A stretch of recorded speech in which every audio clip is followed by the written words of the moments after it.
Hello and welcome back to London Cycle Routes. Today I'll be showing you how to cycle from New Cross in South London to Covent Garden in Central London.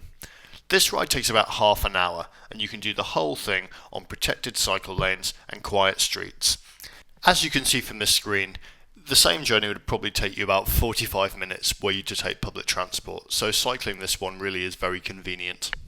If you find this video useful or you just enjoy watching it, then please do remember to subscribe to the channel by hitting the red button on YouTube, as I do post new videos like it every week. One exception to that has been the last couple of weeks where there's been a bit of a gap, and I can only apologise for that. The reason for that was because my flat got flooded, so I've been sorting that out and moving house, but we should be back to the regular schedule now. Alright, let's get going. So we're starting on the junction of New Cross Road and Pagnell Street. This is about halfway between New Cross Station and New Cross Gate Station, if that gives you your bearings a little bit.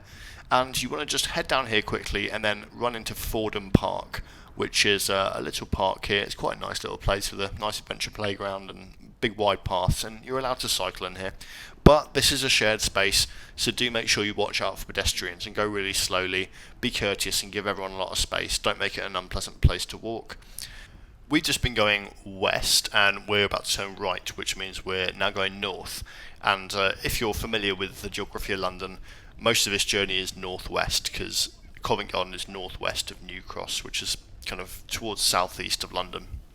Now, we're approaching Sandford Road here, and there's what they call a toucan crossing. So it's a pedestrian crossing, but it also has a space for cycles. And then we head here onto Woodpecker Road. This is a shared space for pedestrians and cycles, and I have to say I absolutely love this street.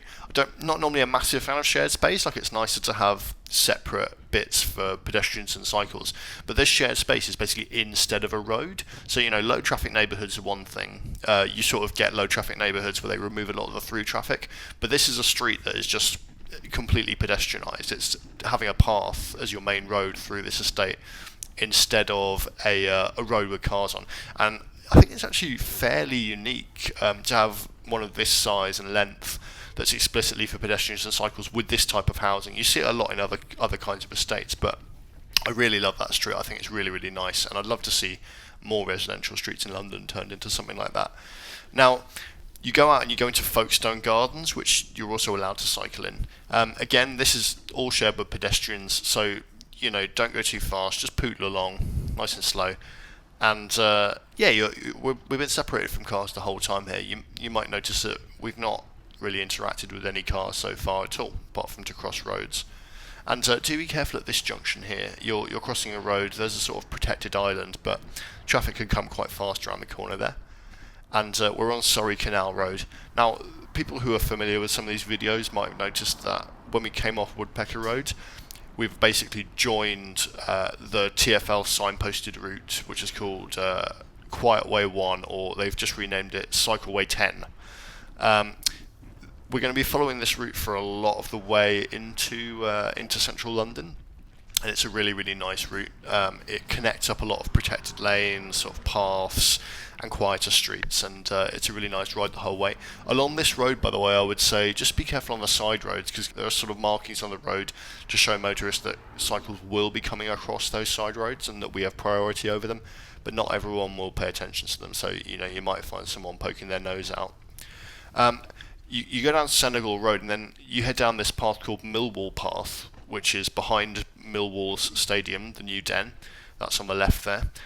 This path is actually sometimes closed on match days. I don't think there are many of those at the moment, but you might have to take a slightly alternative route if that's the case. That's pretty rare though, and it's only for a few hours around sort of kick-off time and on certain days of the year. But do watch out for that if you're using this on a weekend. Generally, I think this is a really nice path to cycle on, and you can see it's really, really well used. I think it was actually built around the same time as Quietway 1, and it's used by the football club as well to separate away fans from home fans for sort of security and public order reasons. This is South Bermondsey Station, by the way, that we just passed by. That's on Southern Railway. And when you get to the fork at the end of the path, you want to turn right, and you go over this lovely pedestrians and cycle bridge, And just on the right here, actually, somebody goes past us with about 10 kids. Well, 3. But that's lovely to see. Absolutely enjoy that, seeing families out cycling. And that's always a really good sign that this is a route that you'd be comfortable taking a small child on, and having another child on your handlebars and another on your pannier at the back. That's really a sign of a good, high-quality cycle route. So, props to the designers of this route, because it is really good. And it's always worth restating, the reason that these roads are quiet is because of these bollards that we keep going through. So, if you were designing these streets for cars, you could say, oh, well, you would remove those bollards because you'd be able to drive from one street to the other.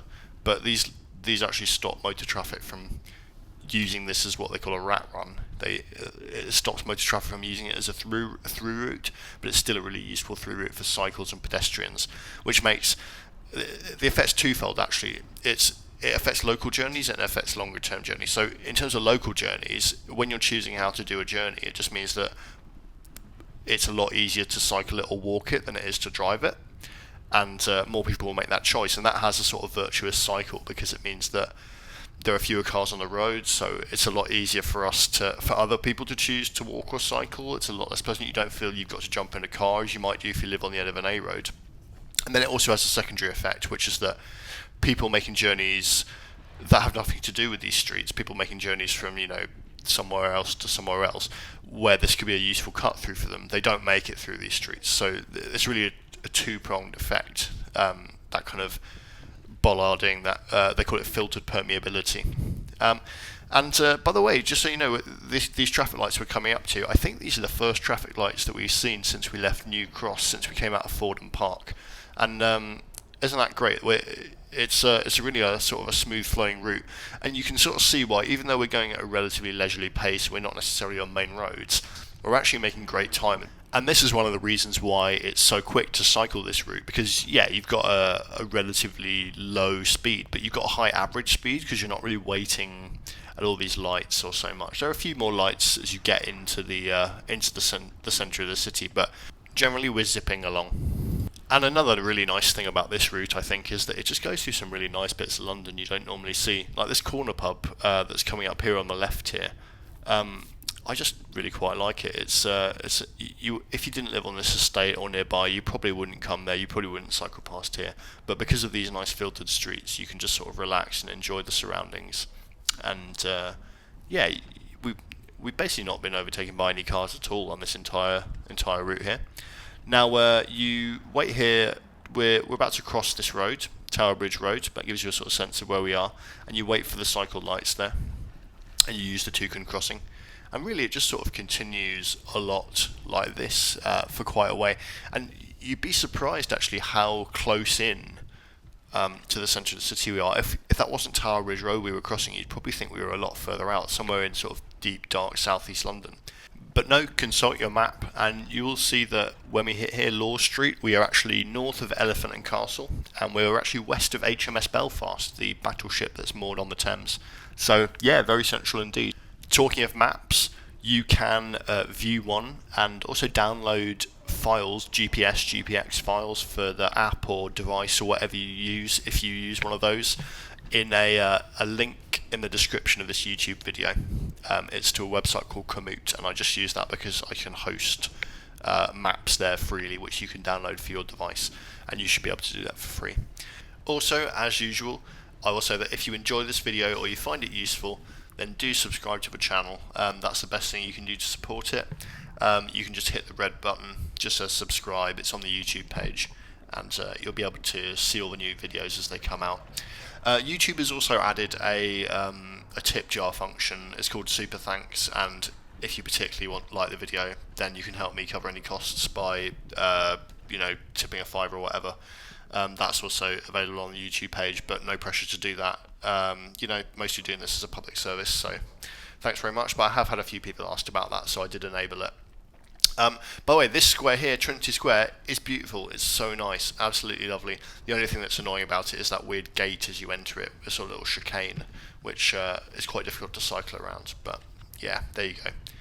So we are coming up towards Waterloo now. We're crossing Borough High Street, and we're still on Quietway 1, Cycleway 10 here.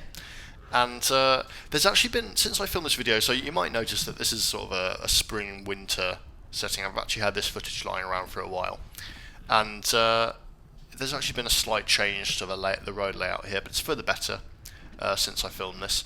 So you go after Southwark Bridge Road, you turn left off here onto Weber Street. Now this street's really good, it's fine to cycle on, but when we get past Blackfriars Road, one thing that should have changed is it's actually been sort of semi-filtered. It's had a lot of through traffic removed from it, so it should be. You'll see that after the street here, it gets a little bit more busy in the video. But oh, by the way, you can see the London Eye there poking over the buildings. That guy's being a bit annoying, isn't he? You'll see, yeah. So on this side of the road, it gets a little bit busier. There's a few more cars, and it's just a little bit more open. But actually now it should have been quietened down a little bit. There you go, there's a little bit of traffic to illustrate my point. But actually it should have been quietened down now.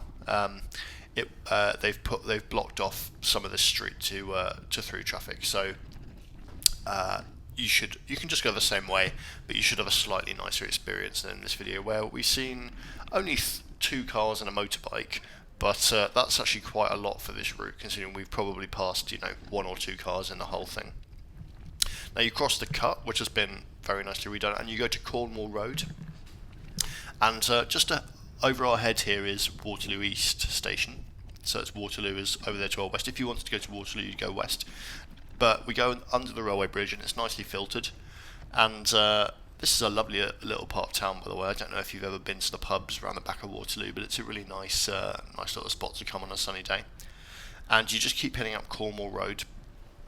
And when you get to the end of Cornwall Road, you will see this nice brutalist building dead ahead in front of you. I believe that's the UK headquarters of IBM. So there you go, nice building. Then you turn left down Upper Ground, and you can just see ahead of us there where that double-decker bus is going over. That's Waterloo Bridge. Now, go under Waterloo Bridge, and note the ramp, by the way, that you just went past, but there's another ramp on this side, and you go up this protected cycle lane up Waterloo Bridge ramp. Now, if you're going in the opposite direction, there's a ramp on the other side, and you go down that ramp. But you'll see this is the IMAX roundabout, so there's a roundabout outside Waterloo. This is a horrible roundabout, but we've managed to avoid going on it. I'll just briefly go on the road here, and you'll immediately join a bus lane, but that won't last very long, because the bus lane, at least temporarily during the pandemic, it hopefully will be made permanent, but it's been closed and turned into a very, very nice cycle lane. So this is a really wide protected cycle lane. That marking on the street there, that's actually no longer valid. That's not actually part of the cycle lane. This, where it says bus lane, basically between this barrier and the curb, this whole thing is a cycle lane. So yeah, fill your boots. It's really, really nice. And Waterloo Bridge has a great view from it, by the way, so you can't really see it in this, but make sure you stop on the pavement maybe and have a little look if you're not familiar with it, because it's really nice. And as you get to the end of this bus lane through these security barriers, at the end of the cycle lane through the security barriers, there is a short stretch here where there's bus lane again, but there shouldn't be too much traffic. And you'll come to this junction here, and just wait for the lights, and then cycle dead ahead straight on through this little closure here, this cheeky junction. And you go past the Lyceum Theatre, and you get to Bow Street. And yeah, if you know this area well, you know we're pretty close to Covent Garden. You just keep going. This street's relatively quiet, it doesn't really go anywhere. It's not. You might run into some taxis around theatre time, but then wait for Russell Street, which is here, the second one, and turn left. And if you know where you're going, this is Covent Garden Market. So we are here, and this is all pedestrian here. So yeah, thanks very much for watching that, guys. I hope you agree that's a really, really nice route, and yeah, just a really pleasant ride generally. So yeah, if you enjoyed this video, do make sure you subscribe to the channel, and yeah, just thanks very much for watching, and see you again next time.